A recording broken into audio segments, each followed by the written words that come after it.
Okay, Jason Moonwell Jam on the fly. What we got here is a woolly bugger, probably people's first tie as a fly tire. A lot of people tie this because it's a very effective fly. This was invented by Russ Blessing. This fly here was actually tied by Russ Blessing before he had passed away. I got some flies from him. This will never be fished. Let me zoom in. We'll pick out a couple of the characteristics, and I'm going to show you my G&G series, which is the Ghosts and Ghouls, where we add a little bit of color and we do a little bit of things different than this pattern has evolved over time. Well, let me just zoom in on this and show you a couple characteristics. The old Russ Blessing pattern, that's what this is. Things that we do different now. That characteristics. Okay, so basically what he did was he put a chenille body in. Olive and black was the original color. The olive chenille that's inside here was wrapped, and then the hackle was actually wrapped in between the chenille wraps so that the fish's teeth couldn't pluck them out. But of course that happens, and once you pluck one out, the whole thing will unwind and it's not quite as durable. The other thing is he tied a lot with a short tail. Again, I think, for action, I like that tail to be long. So just a few variations, and the way that I tie the woolly bugger now compared to the original, which you're looking at right here, that was tied by Russ Blessing. And I'm going to pick that out as we go along. The G&G series that I have here is Ghosts and Ghouls. So if you look at this, the white ones are the ghosts, and the black ones are the ghouls. And basically what I have here are my two favorite woolly buggers to fish, the white and the black, with just a little bit of variance, so we add a little bit of color in, but basically the fish see that you're fishing either a white bugger or a black bugger, and the white is not really white. If I want to fish a pure white bugger, I'll tie a white bugger. This is actually a light dun color, very light dun color. You want that to be off-white. I think that's very important, so that what I'm trying to do here is, not really hit the fish with that white.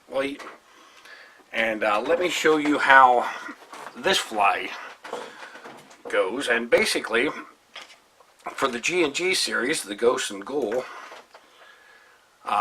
we have a 9672 hook, which we're going to use, and which was also used on the original woolly bugger. Mustad 9672. I'm going to do some things that perhaps Russ had not done, but it does make the fly a little bit more durable.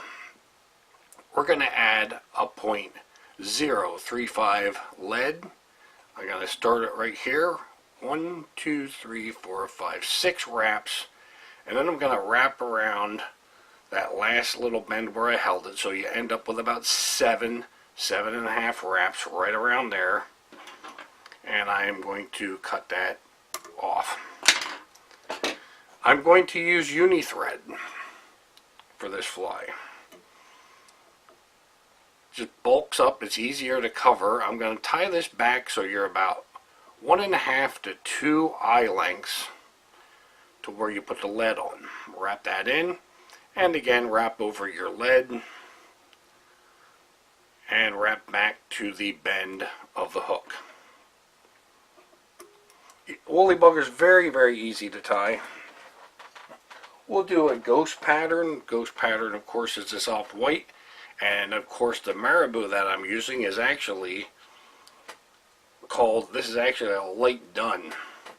And you want to make sure you have enough of this. This is the key to this fly. The marabou is the fly. The way that tail moves is what makes what makes this fly. I'm going to pinch this by the tail, and I'm going to pull out any short fibers that we may have. And we're going to get rid of them. And again, we're going to come up so it right behind the lead, so that when we wrap this, we end up pretty much with a flush body. If you could see that, it's almost a flush body, the same, taking up the same, so we have a nice straight shank, taking up the same amount of material. And I would like this to be at least 2 times a shank. So if this is our shank, 1, 2, and it looks like I may be able to trim that off a little bit. Don't worry about trimming it. It's nicer to have a natural look, so you can just come in and just kind of bounce this off. I'm showing you different techniques here. But yeah, you could basically kind of crown that, and it gives you a more natural look. Not important at all. Not important at all. Okay? Next, we're going to use some Flashaboo. This happens to be a pearlescent orange. We're going to be tying the Fire Ghost. So we'll take 3 strands of this. I'm going to fold them in half. I got to cut them. So I end up with 6 strands. Just like that. We're going to pinch them so we're about in the middle. I'm going to take half of this batch and I'm going to tie them in so that they lay on the camera side. Like that. Fold the other half over so they lay to my side like that. Hike up the back end. Slide everything back. Anything beyond there, just trim off. And you can see we have a few fibers on either side of the tail. Next, we're going to wrap front. And again, you can see we're making that entire thing orange. We're going to come in with some medium red wire. Probably doesn't matter what color wire, but hey, we're doing the fire. We'll go with red. What the heck? Medium wire. This is the component that's going to keep this fly nice and durable. Tie that right into the back of the shank. We're going to get some soft hackle, some schlappen, maybe some, that's basically the rooster, like a Chinese rooster in the orange. A couple of fatter schlappen hackles there for the other color. We'll line all them up by the tips like that. Line them all up. I'm going to stroke back the fibers to open everything up. We tie this in by the tip. This is the same thing that Russ Blessing does in the original version. Always tie it in by the tip. It is a wet fly. And work your thread front. We're going to take that hackle, comb our fibers back, and we are going to wrap.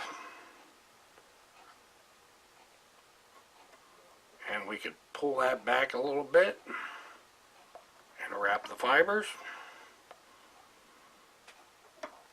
We don't need to get scientific about it, but basically what happens is you end up with some of that orange peeking through, and you can loosen up on that a hair and just wrap around, come up to the front, make a couple extra wraps in the front like that, and we could tie that off, cut our stems. At this point here, we can fold back them fibers and we'll tie over them. Another reason why this fly ends up being so strong. Just like that. Now what we want to do to strengthen all that, because basically the problem that we always have is a fish comes in, he pops one of the thing and it unwinds. That's why we got the wire. So now we wrap that clockwise. We're going to wrap this counterclockwise. Take our wire and just weave through, And I found that if you just go through fast and don't worry about anything, it comes out the best. You're going to trap some down, but let's not concentrate on that. Who cares? As long as it looks ugly and woolly. That's another neat thing. His daughter actually invented the name while Russ was tying the woolly bugger, and his daughter had no name for the fly, and his daughter came over to his bench and said, "Dad, that looks like a woolly bugger." Well, that's how it got its name. Russ Blessing's daughter actually named it. Gonna finish that head. We got our wire in there to secure our hackles, and I'm going to show you even a more durable version. But there you go. There's a fire ghost, and it's a ghost because it's the white. And we're going to take our Bondix, another new product. We're going to bead this head, and we're just going to make a nice wet little bead right over top of this. Very simple tie. Like I said, these are really nice guide flies because you take guys out, you could crank out a bunch of these in no time at all. And we're just going to harden that. Very easy fly to tie. And it's very durable because you got that wire in, but I'm going to show you an even more durable fly. And that's that. And that has the Bondix finished head. And you can see that's just a gorgeous looking fly. Now let me show you one that's even more durable real quick. So we'll take this. This is already tied with the, this would be the green ghoul. And it's black, so it's the ghoul. The ghosts are white. Okay, so we're going to wrap back to the bend, or to the tie-in point of the tail. We're going to take these feathers. I'm going to take, now I have like a darker green. I like to use a darker green. I use a lighter green. So basically, for the ghoul, I'm using some green, dark green feathers like this that have a lot of black in, just to get a hint of black. For the white, or for the ghost, I want to go with a more light green, more of a chartreuse type of green that I add with the white.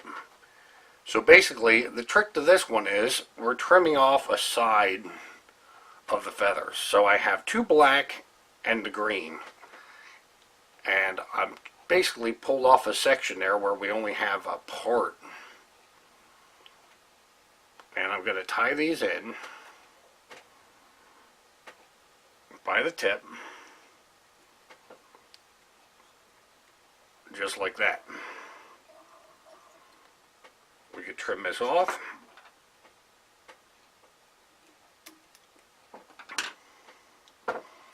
And now we just completely cover the shank with the green. And you can see that's kind of neat. It doesn't have to be perfect. Nothing has to be right. Now this fly here is the most durable fly. And it's the most durable fly because we're going to harden it in completely with the Bondix. You know I did not put a rib on this. We're going to actually coat the shank completely with the Bondix. Okay, we're going to try and be careful not to let that touch any of our feathers as we do this. Okay, so basically that entire shank is wet with the Bondix. Now we're going to take our feathers with the strip side down, just like that. We're going to come around and we are going to wrap this directly into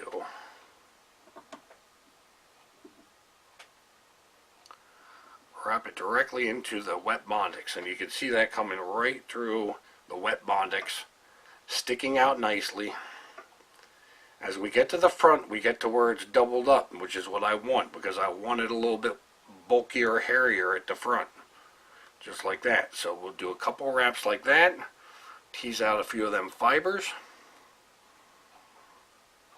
pull out a couple of the long fibers and tie it off.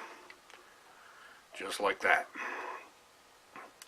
We're going to come in with our scissors and we're going to cut off the shanks, the stems. perfect. Pull back a little bit, just a little bit, and I'm just going to make a couple wraps to secure that. And we're going to come in with our light. Now those stems are fast inside that sticky Bondix. We're going to go through now and we're going to harden the Bondix so the stems are in. So basically when a fish's teeth hits this, he can only pull out one fiber at a time. He can never get the stems out because they're embedded into that Bondix on the shank. And again, just working your way through. Remember, we're going to put a nice head on this, but for now, we're just wrapping this in, hitting it with the light, making sure that all that Bondix is hardened, and you may even be able to see inside there the shininess of the Bondix. But that, now that I feel that, that's rock hard inside there. Simply fold it back, put a nice head on. Okay, whip finish. And of course that's tied back over the top. Whip finish. We'll snip that off. We'll take our Bondix again and finish off that head. And this bugger right here is really the most durable bugger. You'll fish this forever without any problems because all them stems are adhered right to the shank. And this is just another way of building a ridiculously durable bugger.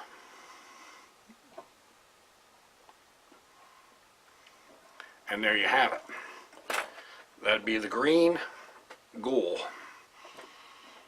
And you can see it's just a hair of green mixed in there on a dark fly. So basically you're fishing a black streamer.